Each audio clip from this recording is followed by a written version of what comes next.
Give me money. What is up, guys, and welcome into another episode of the Ain't It Funky podcast. My guest today is David Chiverton. David is a drummer and educator based in Miami, Florida. David has recorded and performed for countless jazz, soul, and gospel artists, notably Sheila E, Marcus Miller, Maxwell, Jill Scott, and many more. In our conversation, we spoke about David's recent show at the Hollywood Bowl with Renee Elise Goldsberry, opening up for Sarah Bareilles, David's philosophy of a positive mindset, hard work, and practicing gratitude, getting grades at gigs from his godfather at 4 years old, and more. If you enjoyed this episode, please subscribe wherever you're listening. The video version is available on YouTube as well. Thanks for tuning in, and enjoy.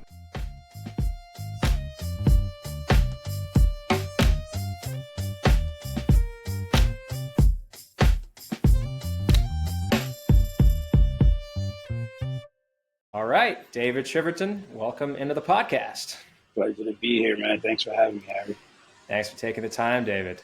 So, David, you played the Hollywood Bowl the other night. Tell me all about it. I want to hear all the details. I'm still trying to process it, to be honest with you. It was everything I thought it would be. It just happened too quickly. That's the only complaint I had. It was just to be able to walk through the venue, and I've driven past there many times, going to and from the airport, and just dreaming like, man, I'll play there one day.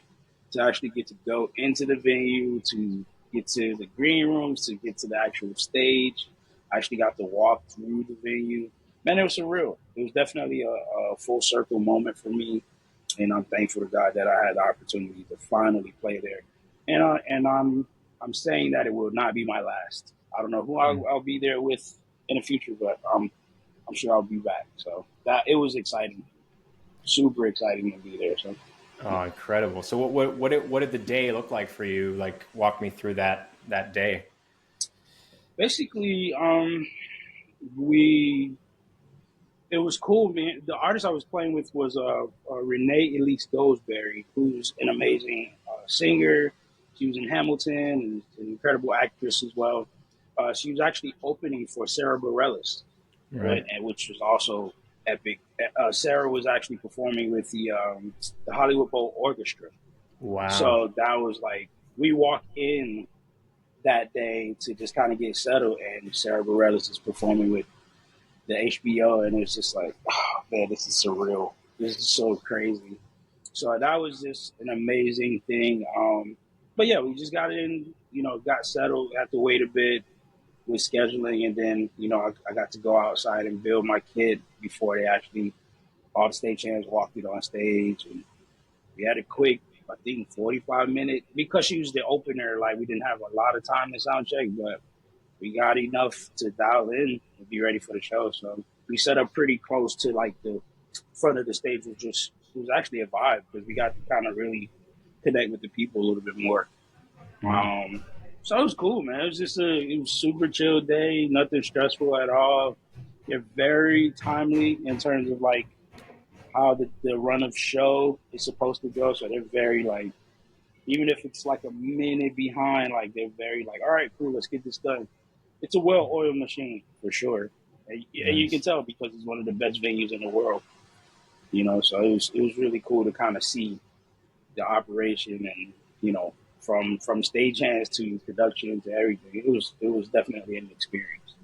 And like I said, it just happened too fast. I was just like, man, why is this over already?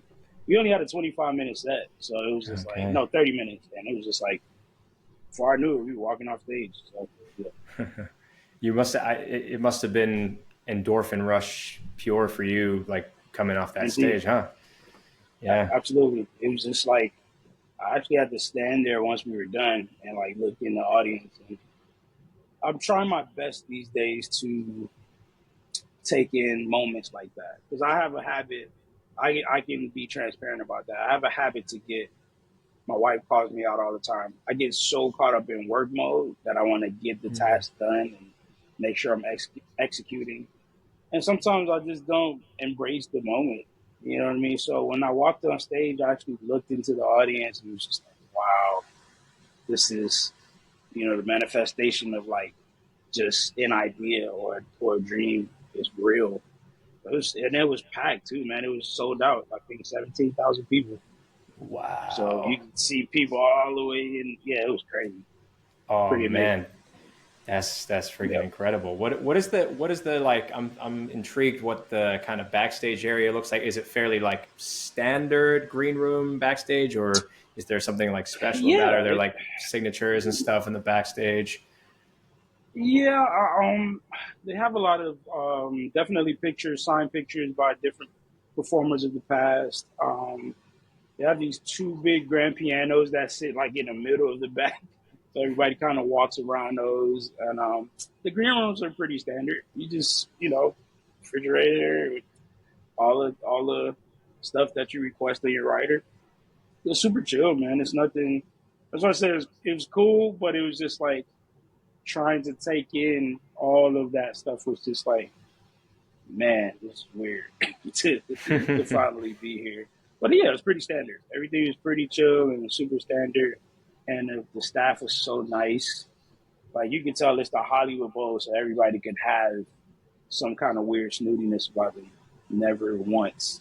From the Mm. person that's helping secure the dressing rooms to production manager, everybody was super nice. So it was great. Oh, amazing, man. Amazing. Would you say that's the like the biggest like bucket list venue you've played, or? No, and I'm still processing that as well. I would say it's one of the biggest for sure because it's just you play at the Hollywood Bowl, like that's on your resume. That's pretty amazing. Mm. And even when I got the email to, for me to possibly do the gig, it was just like I didn't even know the logistics of the gig. I was just like, yeah, I'll be there. Yep, just sign me up. Yep. I put it in my calendar. They booked it like maybe 3-4 months ahead of time, which was Okay. awesome. So it had been in my calendar for a while. The bass player, my good buddy Eric England, who's incredible, saying it was his first as well. He's gone to a bunch of shows there. He lives in LA, but he's never Mm. played there. So we were both like kind of trying not to geek out too much, but we were. So, but to answer your question, no, I mean, I've played a few different places that I was just like in awe, like, can't believe I'm here. I'll circle back to that because it's a lot of places. Okay. uh, But you, but more so countries and places like that. right. Like instead of venues, but like I've played. I played in Rome In and Rome, nice. in Africa and Tokyo, like Wow. yeah, places that I'm just like people can only dream of sometimes, and I've been blessed to play Tokyo. I've played there like maybe 9-10 times already. Wow. What what Yeah, what kind a of lot of times. what kind of venues did you play there, or like which artists did you play I with? played played with multiple artists there. I played the Cotton Club, which is owned by the Blue Note. I played Okay. there multiple times with a beautiful artist. Her name is Nicole Henry. I played the actual Blue Note Club with John Cicada, Okay. who's a great pop artist from down here. And I played the Yokohama. So I went to Osaka. Was it Osaka? Or Yokohama? I forget. But I played the Yokohama Arena, which was Wow. like crazy. Wow. That Yeah. was like I've never heard an audience so loud. Oh wow. Yeah. Never. It was just we walked out. There was a pop. I was there with this great pop artist Austin Mahone. We were on tour in Tokyo or in Japan rather, and man, I just heard. What that was just girls screaming for like 30 Wow. minutes straight. I was just like, what is this, man? So that was definitely a highlight. I was just like, I couldn't believe I was there. So to play that venue was pretty amazing because that's like a Madison Square Garden over here if you play Yeah. Yokohama. So Oh that yeah. it was amazing. Yeah. Absolutely, man. That's So epic. Yeah. I can't yeah, man, even imagine. But it was yeah. But great. you you were saying before about like, being grateful, obviously coming out in the Hollywood Bowl and kind of, genuinely like practicing gratitude and standing there and taking it in for a minute. How, because it seems like from doing research about you that you just have like a really positive, like good mindset when it comes to, like gratitude um, and obviously I know about, your relationship with God and Hmm.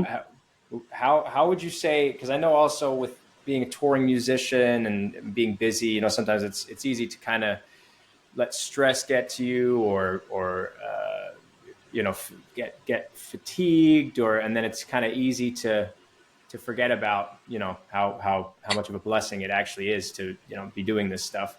How would you say you kind of manage to keep such a healthy, like positive mindset? Um, it's just practicing every day. I will not lie to you and say I don't have my days where I'm frustrated or upset or disappointed. These things come with life in general. But I try my best to, like you said, my relationship with God has grown tremendously in the last however many years. I've just been practicing on a daily basis to operate in gratitude no matter what. And that's helped with, getting to whatever is next, because we all have disappointments and we all have things that we aspire to do. Some things work out incredibly and some things just don't. But maintaining a level of gratitude, to me, it has a way of propelling you to, whatever it is that's really for you. So that's helped me so much over the last, like I said, however many years. I've experienced a lot of death. I've experienced a lot of family and loss and, friends and things like that. So, dealing with stuff like that, you have to. You can either choose not to, or you choose to operate and stay positive and positivity. Or stay positive and operate in positivity. And to me, it's just been healthier too. Mm. It's just been a lot healthier for my mental, like, it's just helped me just to kind of, as you know, like with what we do as musicians and artists and things like that, creatives, it could be a lot of pressure. It could be a lot of intense situations. It could be a lot of, situations that can really go left very quickly. You know what I mean? Yeah. So, and I also know myself, like I have to stay in that place of like, all right, everything's gonna work out because I don't want to get dark. Mm. It's easy to go that route. And I've done it. Like I said, I'll speak for myself. I've gone dark and I've seen some really crazy lows, and I never want to go back to that. Yeah. So now I practice every day, every gig, every situation, every whatever. Just take it all to be for the good, And yeah, it's been good. It's been healthy for me.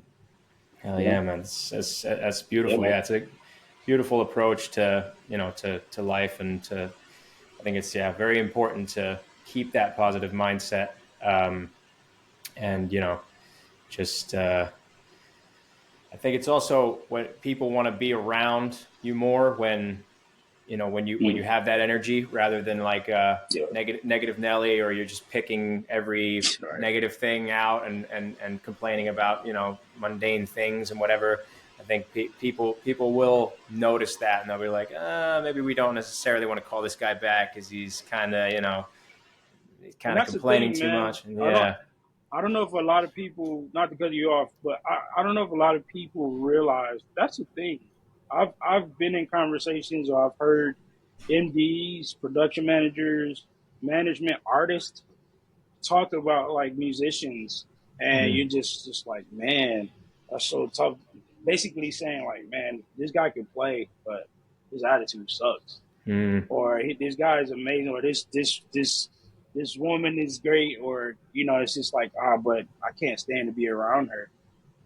You hear these conversations, so that's also a thing where I'm just like, not trying to be someone I'm not. It's just trying to maintain a level of self awareness and truth, staying in my own truth on a daily basis. And to me, that has resonated so much with like a lot of the artists and producers and MDs that I've come in contact with, because I'm not trying to be someone that I'm not. I'm definitely going to do the work, have the integrity to come in prepared, show my appreciation for getting the opportunity, and just be cool, man. Just be a hang. And that's not even saying like, hey, you got to be everyone's friend. That's not what that means. It just means sometimes you don't have to be a jerk. You just don't. You don't have to be a jerk in any situation. But you can figure out how to coexist with people and be in your own truth. I don't do a bunch of things that a lot of people do on certain gigs. But when we're together, hey, it's good vibes, man. We hang, we talk, we eat. And that's it. You don't have to overdo it. Hell yeah, man. So, yeah, great mindset, man, for sure. Thanks, and tell me about, are you do you still like practice every day? Do you still kind of do, a little bit of something every day, at least, even when you're busy? Every day, no. I wish every day was a thing, but I'm a husband and a father now, which is awesome. But it's a lot of work, as you can imagine. So I do have specific times that, my wife is amazing at, if I have a gig to prepare for, my wife, my in-laws are in the house with me, with us rather. So they're an amazing blessing to my wife and I to help raise my son. So they help a lot with me allotting some time to practice. To answer your question, no, I don't practice every day. I wish I did. But I do, I try my best at least once or twice a week, at least, to sit down on the kid and work out some stuff. The other thing is, too, I do lessons, like private lessons. So that's also a time for me to kind of, whether it's before the lesson, during the lesson, or even after, to really get some things out of my belt, brush up on some things. So trying my best to manage life in general as a musician and as a dad and a husband. It can be tough, but it's working. I'm learning every day how to manage. Oh yeah, awesome, man. And did you ever have like a phase in your life where you kind of did the kind of 10 hours a day in the shed, like practicing, or was it rather like a journey of more learning music, kind of learning by playing with other musicians? And yeah, that I would be that person, because I wish I had 10 days, even as a kid, or like I just, even in college, like I never really had that much time to just stay in the shed all day. And I think another thing is too, which some people don't really talk about, but a professor of mine in college, his name is Errol Rokopov. He's amazing.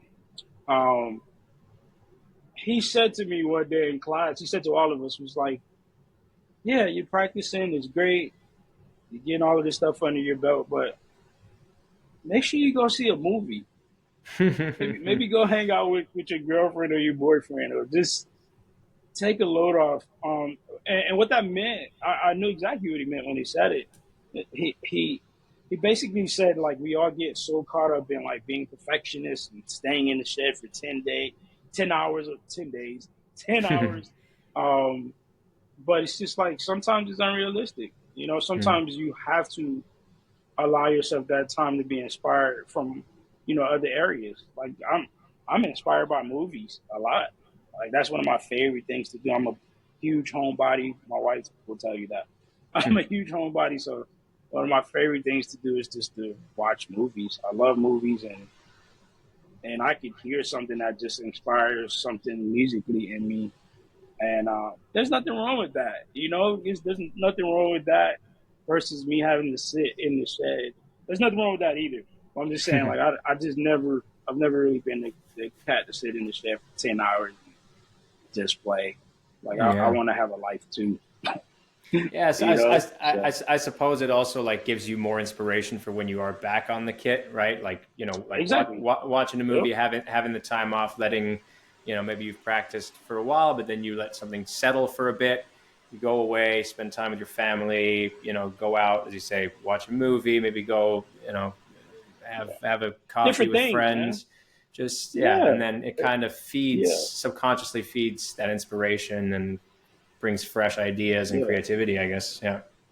It's like a to me it's similar to like it's going to be a weird analogy, but like similar to a bodybuilder. You don't see anybody that's going to bodybuild for 10 hours. You True. have to let those muscles rest. Mm. There has to be a moment where it's just like you got to chill out in order for them to come back with more strength and more power. You know what I mean? So you have to allow those creative muscles to take a load off and not think about music. Man, when I'm home from a gig, I don't want to hear any music. I barely, man, unless I'm recording or I have something to really prepare for. Sometimes it takes me like a week to kind of just, you know, I don't know, to kind of get rid of all of the stuff that's in my mind or my psyche because like you said, I want to be able to come back and be inspired, So it helps me when I come home and I'm like dad and husband, and I have a couple days just to kind of get away from the kids. So when I actually come in here, I'm like, oh yeah, it feels good to play again. Nice. Yeah. Some weeks are better than others. Sometimes I'm husband and dad the entire week, and I don't get to play at all.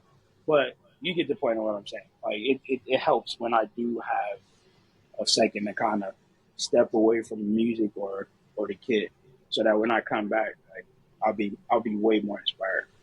Yeah.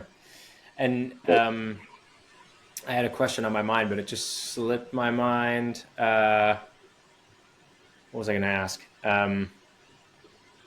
Well, anyway, it'll come back. But I wanted to okay, ask. Yes, actually, that was it. I was wondering what is your favorite kind of music to play when you're just kind of letting loose and jamming out? What is your favorite kind of music to kind of put on and jam along to? I don't have any.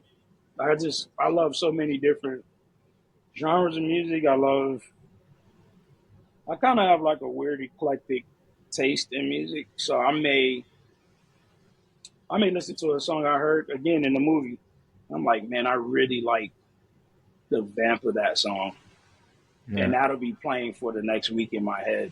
nice. You know what I mean? So it could be Queen, it could be MC Hammer, it could be anything, bro. It could be something like totally left. Like I don't know, man. I'm inspired by a lot of different things. So, and I love to like discover new music too.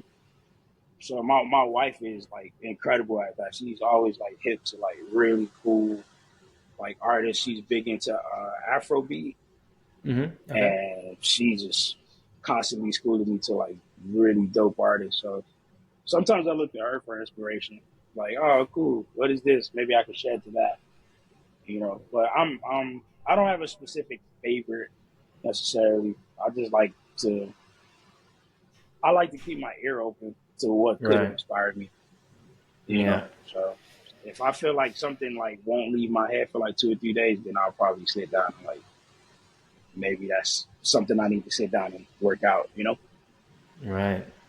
And so then, yeah. Yeah. So then you sit down and rather than doing the typical practice of like sitting and practicing paradiddles to a metronome or whatever, I guess you're figuring out stickings and ideas from Yeah. just what you're kind of hearing in your head and Yep. yeah. Yeah. Like that. It could be something that could be tricky. It could be something very simple. Like I'll hear like a Steve Jordan record or something like one record that I really love is John Mayer's live record with Steve Jordan. Where Oh he did like yeah, the three segments. with Pino, yeah, Man, the where the light is, yeah. Gosh, bro, oh my Steve lord. Jordan is so. I'll be honest with you. Like I knew who Steve Jordan was, and I listened to a lot of his records that he was on. But there was something about when I saw the DVD or whatever the video of that performance, I was just like, man, this guy is amazing. And I was just Yeah. hooked on like that record. Even the next segment that John did with the full band with his name JJ Johnson. I think that's his name, the drummer. I think that's the name of the drummer for that next segment. Man, he was so good. But anyway, like stuff like that would be stuck in my head, and I'm just like, all right, I'm gonna sit down and try and play to some of the stuff. Steve Jordan is just Steve Jordan, so he just Hey man, nothing more inspiring than that guy. Yeah, and I mean he's playing for the Stones now, man. He's got the the stadium gig now. It's crazy. It's crazy. It makes sense though, because I'll never forget. Talk about shows that I've been to. I didn't play, but I saw the Rolling Stones in Paris. Wow. And this is before what was the old drummer's name? Charlie? What was his Charlie name? Watts, yeah. I saw him play, I want to say maybe a year before he passed. Okay. I saw them in a soccer stadium in Paris. I'll never forget that. Oh. I'll never forget that. But to see Steve on that gig now, it's like, wow. It makes total sense. Absolutely. In a weird setup where he only has the rod and the crash on the right. Oh man, he's dope. He's amazing. Steve Jordan, man. Hell yeah. Have you ever met Steve? Did you ever get to meet him? I hope to one day. I really do, man. He's so inspiring to me. Hell yeah. Is there anybody that let me phrase it like this. Do you get starstruck meeting certain people, or do you not really have the starstruck thing? It happens. It does. Yeah. It's been happening a lot lately because coincidentally, like some of these people I shared the stage with. So like I had the pleasure of filling in for my buddy Daryl Robinson, who plays for Maxwell. Okay. And I actually got to play with Maxwell here in Miami. So I was just like, wow. Freaking Maxwell, bro.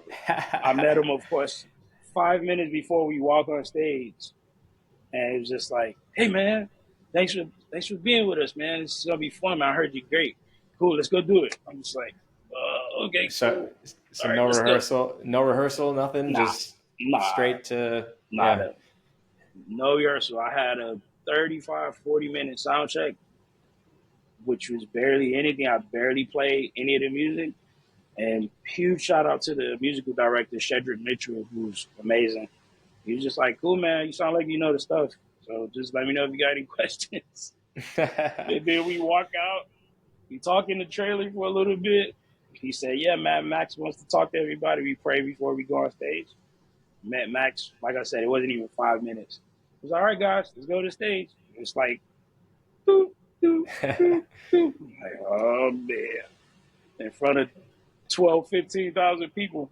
Wow. Sink or swim. Yeah, man. Damn, yeah, got to do your homework. Anyway, sorry, yeah, exactly. I got sidetracked. But I was saying, like, starstruck, yeah, I have moments where I'm just like, whoa, that actually happened.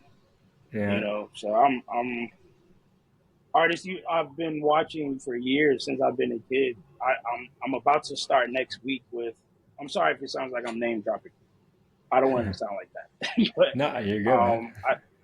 I start next week with Jill Scott. Okay. Who's amazing. She's amazing. So I was in rehearsals with her a couple weeks ago, and I was just trying not to like fanboy the whole time. Because her live records is just like they mean so much to me. So to actually be playing this music that I once upon a time was just playing to, and instead to actually be performing with her now is just so amazing. So yes, to answer your question, sometimes I get starstruck. Yeah. Yeah. Yeah. No, I mean, it makes total sense. You know, when you've been listening to people for a long time, or when obviously, you know, people with such a legacy of great work, mm-hmm. You know, and now you're a part of it. Yeah. Which is, that's surreal, man. Like that's something I'm extremely grateful for. Like you can now say you're a part, even if it's a small part, like you're a part. I played with Maxwell once. I played with Marcus Miller once. Wow. Oh my Lord. And What it was was that just like like? crazy. Another Oh, thing, it was like the Hollywood Bowl. It just happened too fast. It was just, I met him. I'll tell you this quick story. So basically, I got get called. I was just filling in for my buddy, Robert Spud Seawright. And oh he's just like, wow. hey man, I Oh, something came up. Can you do this gig? So yeah, all right, cool. I get stuck. We are supposed to be in Paris 2 days, a day and a half before the gig, something like that. I get stuck in Atlanta. The entire band is there already. I get stuck in Atlanta. So basically, I fly in the morning of the show. I think I get in like 8 a.m. Had maybe an hour or two to sleep. Sound check was like 11, 12 o'clock. I met Marcus Miller on stage. We talked through the show, rehearsed, played the show, incredible show. Before I knew it, I was in the airport on the way home. I was just like, oh man, that happened. That didn't happen the way I wanted it to. I wanted to just hang out and talk to Marcus and tell him how much he meant to me. And it was just like, nah, it just didn't happen that way. But I was just saying, like, you have those moments where you just, I think that's why I get so caught up in like just execution versus like the being starstruck thing or taking in the moment. Because you just want to do a great job. But man, I look back in hindsight, like, man, I really wish I had took in that moment a little bit more, you know. So, but it happened, which I'm thankful for. mm. It happened. There's proof of it. It's not just a story I'm telling. So it's on YouTube somewhere, and I even look at those videos sometimes. Like, I can't believe that's real. It really happened. So, but yeah. Oh, wow, man, that's amazing. Yeah, and also Yeah, man. another dream gig for you. You know, Sheila E. Playing with Sheila E. must be Oof. that must be incredible as well. I know you've been asked about it a lot, but um, if you could touch on that briefly, what it's like working with Jeez. Sheila. I don't even know what to say, man. What an that was a surreal moment for me because I also feel with her that was another situation where there's no rehearsal. Mm, I got called in. West, I forget West's last name. Mick Vicker, I think that's his name. Who's her actual drummer? He's amazing. He and I were just talking on IG, and he's just like, "Hey man, would you be down to fill in with Sheila E sometime if I can't make it?" I'm like, "Yeah, let me check my schedule." Like, absolutely, bro, let's do it. But he said this like a year prior, bro. The opportunity came. He's like, "Man, I need you to do this tour for me," and it was a European run. I think we were out for like maybe 2-3 weeks, bro. No sound, no, excuse me, no rehearsals. Well, technically, my first show there was no sound check either. We had dinner or lunch, and Sheila asked me at the table, she's like, "Do you have any questions?" I said, "No, I didn't have any questions." And I remember, like, one of the guys in the band, he's like, "No, throw him in the fire. No questions. Let's see what he knows." And I'm just like, all right, cool, let's do it. Because I knew I tried my best to do all of my homework and be prepared, over prepared. And thankfully, man, the show went great. The tour went amazing. Um, but that was such a real like pressure cooker situation because she's such a perfectionist and she's such a pro that like there's no half stepping on that stage with anybody in the band. mm, Everybody can play, everybody's super professional, and everybody's amazing in terms of attitude and great energy. So she's all about positive vibes. But it was such a crazy experience, man. Just anytime I've had a chance to play with her, I've been all around with her. Whenever West can't do it, like I'm like, yeah, where where are we going? So amazing. she's incredible. But the point I was gonna say is she's such a beast, like right now, bro. Mm, I don't know. I don't even know, and she's not letting up at all. She's just, some artists they've accomplished so much, they like kind of, chill out a little bit. Not her. She's uh-huh. constantly like, yeah, what are we doing? All right, let's figure this out. I remember one sound check in Europe. She was just like, "You mind if I play?" I'm like, "Here, Sheila E. Yeah, go ahead." And she got on the drums and just, I'm like, oh man. That's one thing I love about her too, man. She can get on the drums right now and play the gig herself. Like, she's like, yeah, okay, I can play. Wow. Actually, she has a band called the E Train where she actually plays drums. Right. Yeah. And but yeah, the shows I was doing was like her bigger shows. But yeah, she's a beast, man. So I'm thankful for the opportunity to play with her as well. Wow, man. And when you're getting called for a gig like that, when you're doing Mm-hmm. your homework, are you charting stuff out, or do you just learn strictly by ear? Or By ear mostly. I've never really been into charting things out just because this is my personal preference. I had this not debate, but I had this discussion with a few friends of mine a couple weeks ago. Just what works best for people. For me, I've never really been the visual person in terms of like, oh, I'm just gonna read the chart.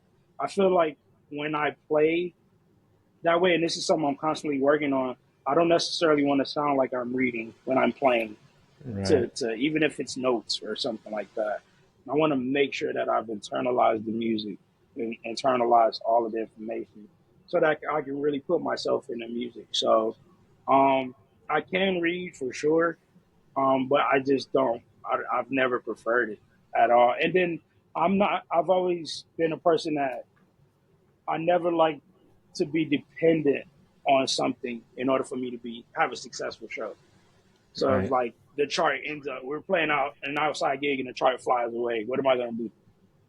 Especially as a Yeah. drummer, I'm using all four limbs. Like, so just things like that I've kind of developed over the years where I'm just like, no, I'd rather just really hone in on, the art of learning by ear and internalizing the information I'm given. And thankfully, man, it's been really cool because I'm learning every day. I'm getting better at it every day. Sometimes I got to sharpen this aspect of learning, or if it's a lot of songs, I may just put some notes down so Mm. that I can read them a couple of times, and then eventually I do away with them. But yeah, I've always been more into learning by ear than anything. Right. A lot of that comes from me playing in church as well. Right. There was no charting or any of that. Well, in the church I grew up in, like you had to learn everything by ear.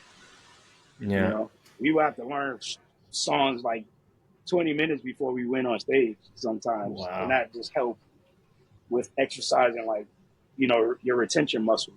So you got to learn how to process information very quickly and then execute.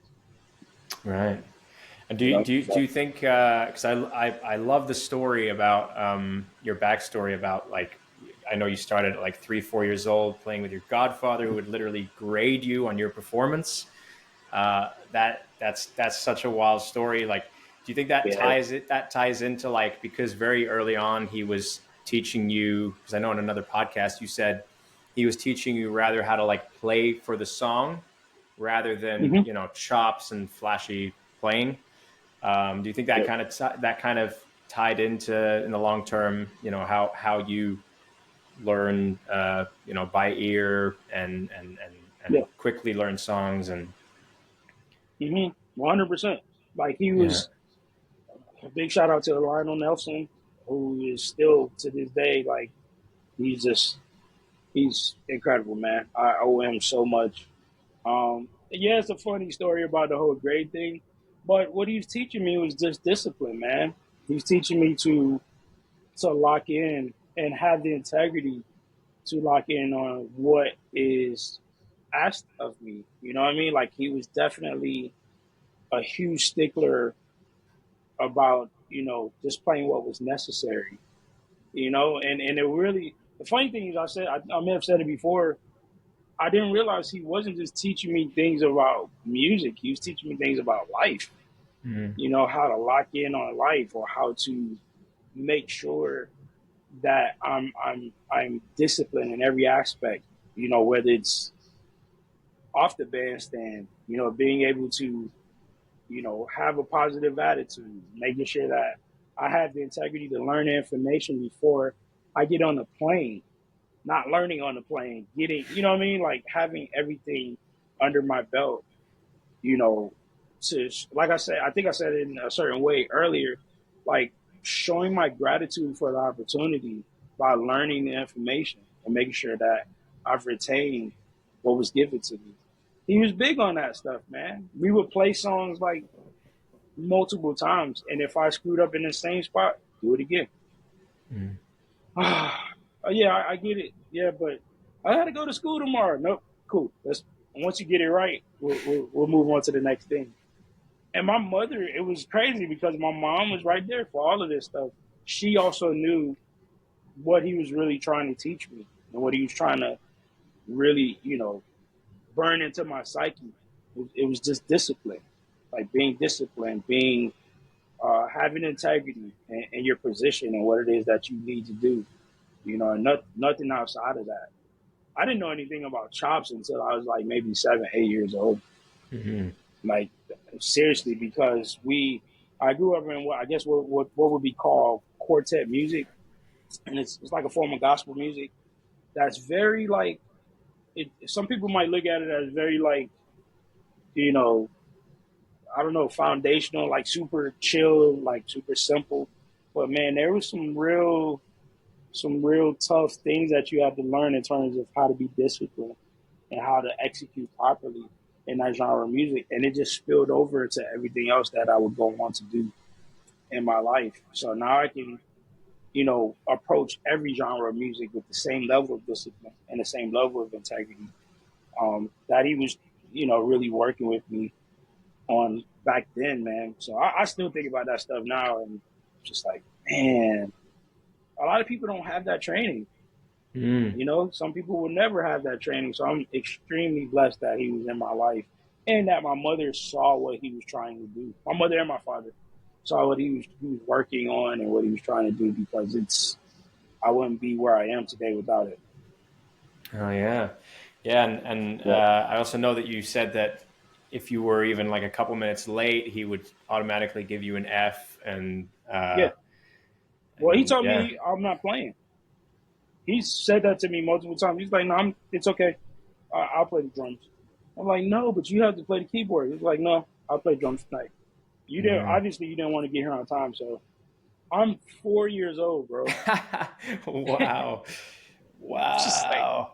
I remember boo crying to my mom at some show because I think I got to the stage late or something crazy. Yeah. Imagine, man, 4 years old, he's teaching you like how to be on time. Like, man, it was crazy. He was a drill sergeant, but I love him so much, man. It was so good. I can laugh about it now, but it was intense back then. I remember asking my mom, I was like, why doesn't he like me, Mom? And she's like, oh, baby, it's okay. He's just trying to make you, I didn't understand it back then, but I do now, Yeah. I don't know. I guess for me, I'm thinking, had I known, what it was he was teaching me, if I had, just a better attitude about it, I don't know. I think everything happened exactly the way it was supposed to, because like I said, hindsight is 2020. Now I look back, I'm like, thank God he was there. Thank God he was there to really cultivate what he saw that I didn't see. He was only able to cultivate that because he saw where I could go. Right. So yeah, man, I'm always super grateful for him. Yeah, I can imagine. That's very, very valuable. Morals and yeah, being on time, doing your homework, playing for the song, don't get in the way of the music. And I mean, I feel like that's values that, yeah, like a lot of musicians could stand to, be brought up that way, benefit. And yeah, absolutely. Because I feel like it's easy for people to, kind of be blind to what it actually takes to be a musician, because it's easy to take talent and become complacent, and then at the end of the day not put the work in and do the practice and do and showing up on time. I feel like people think it's just rock and roll or whatever. I can show up, I can drink, smoke, whatever. Like, but yeah, I've seen some horror stories, man. I've seen some situations with some extremely talented people that they let those things get in the way of the greatness in them, and that's why I said this is no judgment to anybody to each his own. But I know for me, um, I want my name to be respected in the industry.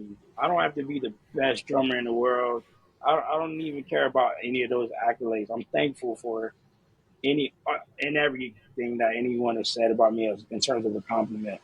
But my biggest thing is respect. Having the respect of anybody I've shared the stage with or worked with to say, yes, this is the person that I will always want to be a part of anything I'm doing. That is the biggest compliment for me. Yeah. Where from talent to integrity to positive vibes to, having a blast hanging around. Like, these are all great compliments that I've now been around long enough to see the people that are successful and have been doing it at a high level for so long. Those are the attributes that they have. Being able to be a trustworthy musician. Most MDs, I told somebody this the other day, people look at the whole, I want to get in contact with this MD, or I want this MD this, blah, blah, blah. I'm like, you have to look at the industry and realize why certain cats continue to get the calls. And a lot of it is because MDs hire people they can trust. Mm. MDs hire people that they don't have to chase behind. MDs hire people that they don't have to think twice about them being a good person on a gig, being on time, knowing the music. These are big things. These are huge attributes to who gets called, who continues to get the call. You know what I mean? And one opportunity turns into the next, and I've learned that to be absolutely true. Because the way I've been on a gig before with the production company for another artist, and just because of what I did on this current gig that we're on, they're already like, if they even hear a whisper of needing another drummer for another situation, they're like, hey man, can you do these dates with this other artist? And that's such a huge compliment to me. That's a blessing, because you just like, man, that means I'm doing something right, and that Absolutely. encourages me. That's not something to boast about. That just means, hey, keep working in that direction, continue to keep, integrity, and continue to know the music, continue to be a good person to be around, So anyway, I guess I would love to just encourage more people to, understand that it's bigger than just playing. It's bigger than just skill. It's cultivating the gift. It's there to me. There's always a threshold of talent. It's like the talent reaches a certain peak. You got to put some work to it. You got to work hard, man. You gotta cultivate the gift, and make sure that you're ready when the call comes in, not if. For sure. Because For if you're sure. working hard, the call will come, and you got to make sure you're ready. Yeah. The universe will find a way to make that snowball, and Mm-hmm. as long as the attitude and as you say, the work ethic is in place. So yeah, Yeah. God definitely put you in the path of where it is you're supposed to be if you're doing the work, man. So yeah. Absolutely. And are you still teaching at the University of Miami? Man, actually, this year I took off. This year I did 4 years, but I took off this year mainly just to. I'll be touring quite a bit. These between the fall and the spring, and I just don't like being that teacher that's just like gone and in and out of the classes, things like that. So, it was a tough decision to make, but thankfully the staff, and big shout out to the chair of the jazz department, John DeVersa, who was extremely understanding and just told me, hey man, when you're ready, come back. When you're all settled, come back. So, no, this year I'm not teaching, but yeah, they're always near and dear to my heart. So it's a little bittersweet. The semester just started this week too, so I'm like, Okay. This is weird, to be home after Yeah. being there for 4 years. But man, such a great experience teaching there. Like I learned so much about how to communicate with people, and I was over I was co-director of the gospel and R&B ensemble there, Mm. and also I had an original composition ensemble as well, and a few private lessons. So man, they had me doing quite a few things that was great. It was awesome, man. So I learned so much in the last 4 years. Was there like a curriculum you had to kind of follow for what you were teaching students, or No, man, that was kind of the weird thing because some of this stuff, like the R&B and the gospel ensemble, were kind of things that I kind of took over with my co-director David Anderson, who's amazing. Um, we kind of had to come up with it, as the years Mm. progressed, to kind of changing it to what we wanted it to be. Same thing with the original composition ensemble. No, there wasn't. I kind of had to Mm. figure it out, but I quickly turned it into that, like an original composition ensemble, really putting emphasis on the students writing their own tunes and coming up with a catalog that they can use when they graduate. So it's basically workshopping tunes with students, getting Mm. them to really express their own voice as composers, and it was really rewarding to see because you see people like really kind of coming to their own. Like, man, I didn't even know I could write a melody like that. So that was pretty rewarding to see, and as well as me learning how to, produce and really be on the administrative side of, making sure everything goes the way it's supposed to. So it was super rewarding, man. Like I learned a lot. I learned a lot about composition because you come in contact with a lot of different levels. You may have a senior that's extremely experienced that can help the freshman that's just coming in. So I'm learning different ways of approaching how to compose a tune or melody, things like that. So, yeah, I Nice. learned a Do you, lot.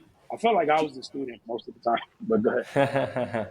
do you Yeah, play any other instruments besides drums? a little keys. I Okay. mean, enough to like write, and I'm really trying to get more into that, like seriously. But really, some keys here and there, Mm. you know. So I wish, I have all of my buddies are like multi instrumentalists, and sometimes it makes me feel sad because they can play everything, man. Most of the guys I know, they play at least two or three instruments, like amazing. Yeah, So I mean that yeah, blows my mind. Yeah, I mean I play guitar apart from drums, but like it's yeah, playing like like Sput or someone like that. Just my gosh, and the compositions and it's the not fair. I don't It's not understand. fair. It's just even just like balancing my energy between guitar and drums is already tough. It's like once I'm all in on drums, which I mean is basically most of my life, I kind of find I neglect the guitar, and so I don't understand cats that can just like turn it on and yeah. Yeah, I have a cousin. His name is T. Ray McCombs. He's incredible. Um, I literally watched him and he played at church with us, played bass with us at church. But I watched him get better every week, which is scary to see. It was like a real God moment that I was just like, how are you getting better every week? And then the next week he'll be like, oh, he'll let us hear a recording, and it's like him playing guitar. And we're just like, wait, who's that playing guitar? He's like, oh, it's me. I'm like, when did you know how to play guitar? Well, I just started playing. Like, what? Who does that? Or then you'll hear him the next week and he's playing keys. You're like, yo, who's playing keys on that? Oh, that's me. When did you learn how to play keys? Oh, yeah, I just started playing. Like, shut up, man. Get out of here. You know what I mean? So it was so cool to see that. It was discouraging, but also encouraging to see like the miracle aspect of the miraculous aspect of like, man, how that works with talented people like that. Some people are extremely blessed in For that. sure, So man. I'm thankful for drums, man. I still don't have it figured out, but I'm gonna keep working at it. And then, like I said, with keys, I was thinking about guitar as well because I really want to write some more with like some guitar stuff. So, Nice. you know, and of course everybody's like, man, all you got to do is like, all right, okay. All you Yeah, got to but do is get it. I'm like, all right. So, yeah, but it's mad inspiring to see that kind of thing for sure. It could be yeah. just disheartening, but you could also, it's that thing of like choosing to see it in a positive light rather than like, oh, that's annoying. It's inspiring to see Yeah. musicians But that. imagine being in a band, like my church band, Dwayne Bennett, T. Ray McCombs, Vaughn Henry, V Keys, um, and Joe Bethea. They were all instrumentalists, like multi instrumentalists, and you just like on a weekly basis, you just see them switch instruments. Oh man. You just like on the drums, like, all right, man, you want to play keys on this? Yeah, I play bass on it. All right, man, I can play like triangle or something, maybe. Yeah, Yeah. like what are we doing, man? So that was always a treat to just see. I'm just looking like a kid, like, all right, who's gonna play what today? Yeah. Or if I'm out of town, like one of the guys hop on drums, I'm like, come on, man, it's crazy, it's crazy. So For sure, man. That's what blew my mind about Nashville. The first time I went to Nashville to Broadway. yeah, I assume you've probably been there loads of times. yeah, yeah. Yeah, and I was just so there 2 weeks ago. Yeah, nice. Yeah, and so you know what I'm talking about when I say that like everybody on Broadway seems to just play everything. It's just like cats will just be like switching out, like, and then you yep, think the guitarist is like Joe Bonamassa level good, and then suddenly the guitarist is like a better bassist than the bassist actually, right, and you're like, exactly. wait, and everybody Yeah, sings as well, like you're all like unbelievable singers, you're all taking the lead vocal one after another, like that is yep, crazy. Like yep. how do you find the time in your life to to like hone all these instruments? It's yeah. And I'm sitting here working on paradiddles. So, Oh man, but you got but it. yeah, man, yeah. No, Go one ahead. thing I did want to ask you. Speaking of paradiddles, I wanted to ask you, how do you get? You need to tell me how you get those super smooth, like buttery ghost notes. If do you have any like exercises, methods to getting those, because it's crazy, man. Well, one thing thank you. First of all, thank you. I work out, or I used to years ago. Have you ever heard of the drummer Obed Calver? What's He's his an name? incredible, like, Obed Calver. You know what? I met him at a jazz festival in 2014. Wow, I haven't Exactly. heard about Obed for years, and now you've mentioned him. Yeah, That is a crazy coincidence. Yes, I actually met him. yeah. Yeah. He's like my brother, man. He's from Miami, so Okay. so he and I used to shed along with my buddy in this band I'm a part of called the Smoothies, Yes. Harvell Nakundi. All three of us used to just kind of get up and shed. But Obed used to teach me this exercise, which was just mainly for the hands, which used to be singles, doubles, paradiddles, double paradiddles, triple paradiddles, quadruple paradiddles. Uh, Starting with your right hand going up and then coming back down, so quads, triples, back down, starting with your left hand. The trick was no accents. You can't do any accents. Yeah, your Right. hands have to stay even. So I'm to get to the point. We were sitting kind of do this exercise together, and it was really to help with the balancing and control of our hands. And for Right. some reason, it's kind of like a conditioning exercise. But like I noticed over the years, like it started to really help me gain some serious control over my hands. So to answer Right. your questions in terms of like the ghost notes stuff, like I would practice at a certain volume that same exercise, and I would go from loud to soft, but Okay. clarity, making sure I have clarity and no accents. And what started to happen, which I'm continually working on, is you start to hear more clarity in every note that you're playing. So when Right. I'm playing ghost notes or, you know, whatever, like you can get way more clarity and more um, the intent behind whatever it is I'm trying to play. You know, it's Okay. also like I like to play with my snare wires a little tighter than I know most people because I just like the real articulate sound from the snare drum. You Gotcha. know, Yeah. so that helps too. You know, we're getting that more crispy sound with ghost notes. Okay. And is that just If to that like a makes quarter? sense. Is that just to a quarter note click? So you said it's singles, doubles, paradiddles, double Doubles, paradiddles. paradiddles. Yep. So we would do. I think we would do. I haven't talked about this in years. I think it was cycles of 8. So it's 2, 3, 4, 3, 2, 3, 4, 4, 2, 3, 5, 2, 3, 4, 6, 2, 3, 7, 2, 3, 4, 8. Then switch to the next one. 1, 2, 3. So we would do that in cycles of 8. So it'd be singles. 1, 2, 3, 4, 5, 6, 7, 8. Doubles. 1, 2, 3, and etc. But like I said, the biggest thing was making sure there were no accents, which was a tough Right. thing for me because he kicked Yeah. my butt every Right. time. He was like, "No." So we would go from 50 BPMs to, man, I remember one time Obed flew down from New York. He's like, "Hey man, what you doing today? Or what are you doing tomorrow?" I'm like, "Nothing, man, just chilling." He's like, "All right, cool. I'm flying down in the morning."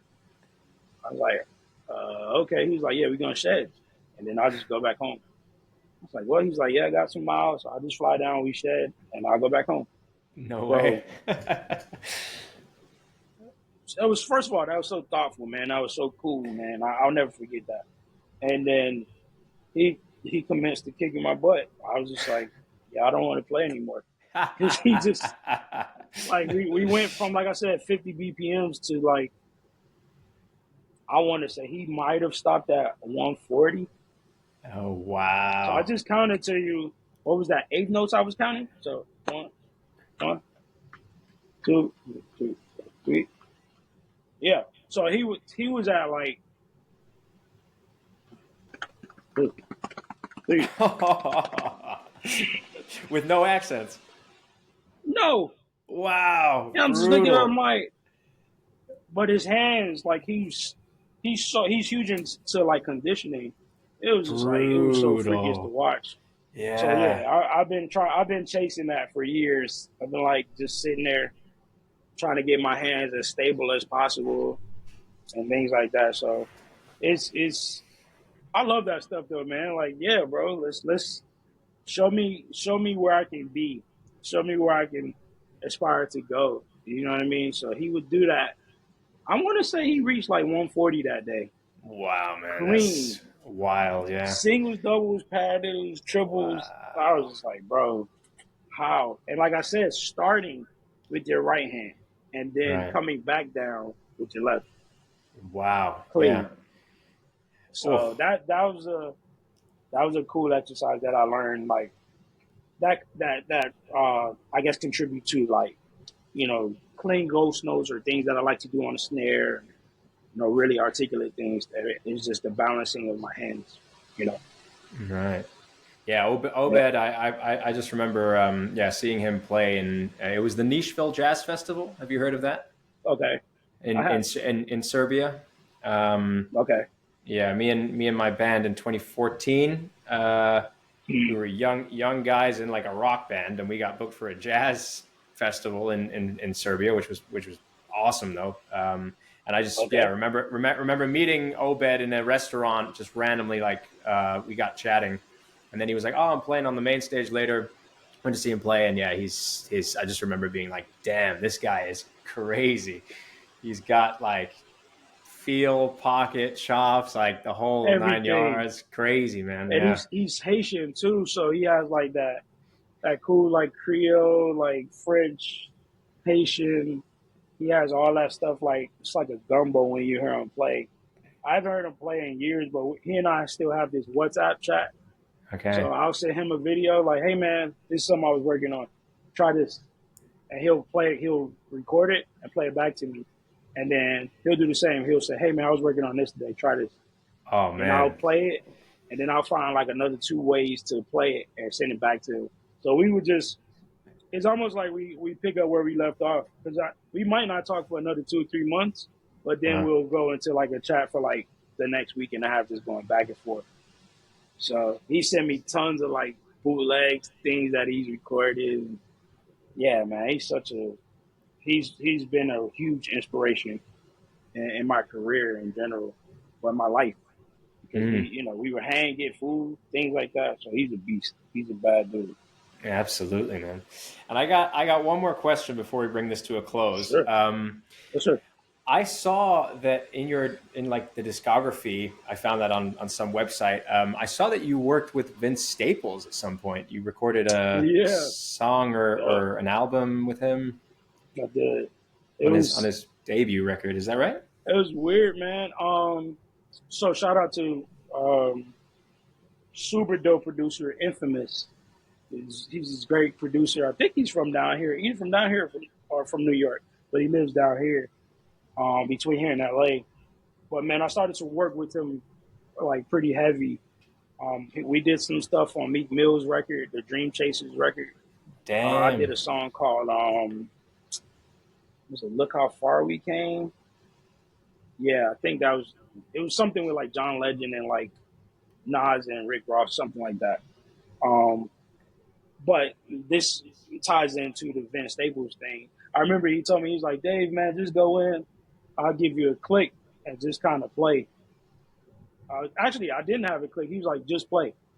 It's Uh, like, okay. He was like, yeah, just make up some grooves. I said, all right, cool. So I did that. I think I played for like maybe 7, 10 minutes. Just played. And dude, no exaggeration. I think maybe 3 months later, I heard the Vince Staples record. So of course he and I, he was like, yeah, I'll let you know if I use anything. So maybe 3 months later, he was like, yo, you remember when you played that groove or whatever? I was just like, no, I actually don't. And man, he sent it to me. I was like, oh, I think the record's called 5,500 Degrees or something like that. yeah, yeah, I yeah, think yeah. so. Bro, that was just like a groove I made up that Oh, wow. he chopped it up and it worked. And so that was like a cool thing, man. Like, yeah, it was pretty cool to kind of see how something that I like kind of just came up with on the spot turned into like a dope record. So shout Yeah. out to him, man. That was really cool. Oh man, and the Meek Mill and the Nas and Rick Ross thing. What was that? I presume that was before that session. Yeah, that wasn't even. It was just a record he was working on with this production team called the Pushers, which is Raphael, Danny. I forget everybody's name in the crew, but they're great, great group production team. So they were all working on together with a record with Infamous, and of course he was like, "Yeah, man, just play on top of this, play whatever you feel." I was like, okay. And I'm kind of going for it a little bit. He's just like, just open up. So on the choruses, I kind of just open up on check it out. I think it's called Dreams and Nightmares, something like Okay. that. Check it Yeah. out when you can. Hell yeah. But it's just like me just going for blood, like most of the record. And it ended up making a record, which was cool. And Wow, ended man. up getting John Legend. I think John Legend did the hook. Nas rapped on it, Rick Ross rapped on it, and of course Meek Mill. Wow, man. So it was cool. Yeah, it was That is pretty dope. wild. But I presume this was all like remote. You didn't get to meet any of these guys. They weren't there at the No, that's what I time. said. No. It was like we were just doing a record and it placed. Right. Okay. Okay. Yeah. So yeah, they put it together, put the bow on it, and sent it to I guess Meek, and they loved it, and Oh, it came amazing, man. together. So that was a record that I literally didn't hear until like it came out. I was just like, wow. And I think I recorded like 6, 7 months prior, something like that. Wow. That So is yeah, crazy. I love when producers do that stuff with with like live drums and like on Kendrick's to pimp a butterfly, Pimple Butterfly, yeah. like the spot is it for free? Yeah, for free on the second song on the album, I think it is. I love that album so much. And man, his drumming on that, and when I found out it was him, I was like, of course it's Spot. Of course. Of course. Oh, yeah, because he just knows what to play when to play it. he's one of the best in the game, man. Oh, unbelievable. Yeah. He's one of the best. When I saw him in clinic a few years ago, I was there pretty much the entire hour with just my mouth, hanging, just my jaw hanging out, just like I cannot freaking believe any of this stuff that he's doing right now. And he's like ambidextrous which is not fair, man. Because he'll play like this, you'll see him doing stuff, and he just opens up. You're like, man, that's not fair. Pick one, bro. So it gives him an advantage. So he's open to doing more stuff. Yeah. You know what I mean? So I did a clinic with him years ago in Dallas. And I got to sit right in front of him. I was just like, what am I going to do? What am I going to do? So he's one of my favorite of all time. Like, he's just great. And then to hear him get off drums and just play keys, you just like, again, not fair. Not fair. Absolutely. Yeah, well, but David, we're coming to the end of this episode now. Is there anything that you want to plug? Anything you got coming up? I'll plug. I just came out with a single last October called "Just You." Mm-hmm. It's featuring 12 and Sydney D, who are great, amazing artists. Check that out whenever you get a second. That's out now. I'm actually playing PASIC this year, which is I'm super excited. I'm so excited about that. So I'm still figuring that out. That's just like still a whirlwind of like I don't know what universe I'm in right now, but yeah, I'm playing PASIC on I think November 13th at 3 p.m. So if you're in Indianapolis, definitely come check that out. What else am I doing? Playing with Leslie Odom Jr. He's doing a Christmas tour starting in November. And then also I'm playing, like I said, I'm just starting out with Jill Scott. So keep an eye out for dates with her as well. So staying busy, thankfully, man. Hell yeah, man. Yeah. Well, David, thank you so much for taking the time. I really, really appreciate you coming on, man. Bro, thank you so much, man. This has been great. Keep this going, man. This is awesome. Thank you. Awesome. Appreciate the kind words, especially coming from you, man. Thank you so much. Yes, sir. Yep. Give me money.